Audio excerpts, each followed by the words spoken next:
د نږدې 15 میلیونه افغانیو په ارزښت د کندوز ولایت په خان آباد ولسوالۍ کې د 3 رغنیزو پروژو چارې پیل شوې.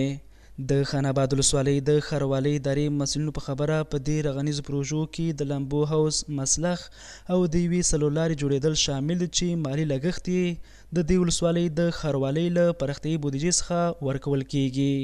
نننۍ افتتاح غونډه مو د 3 پروژو دروښتله چې یو عمر د چوکو او یو نیمه کاره پروژه د آبازۍ پاتې وله د هغه افتتاح وله او د مسلخ نیمه کاره کارونه پاتې وله د هغه پروژه وه چې د هغه افتتاح مو وکړله او درې سره پروژې څه کم 15 میلیونه مجموعه عواید وله چې دغه پروژو افتتاح مو نن وکړله. د اسلامي امارت په حاکمیت سره د نورو لاسته راوړنو ترڅنګ د آبادۍ کارونه هم ماشاءالله داسې ښه د پام وړ سوي ترسره سوي دي او ولس هم خوشحال ده. انشاءالله دا ډول ډېرې پروژې خان آباد کې پیل سوي او کار اختتام ته رسېدلی او د ولس په اختیار کې ورکول شوی. دغه چوک په 230 متر مربع ځمکه کې جوړیږي او د دغه چوک چارې به په 4 میاشتو کې بشپړې شي.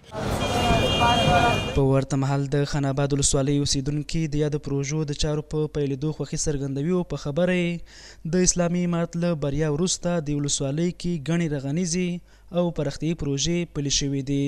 دا د خان آباد د ولسونو دپاره یو ډېر لوی زیری ده او ډېر خوشحاله وي چې انشاءالله د دې چوک په جوړېدو به دا کار انکشاف وکړي.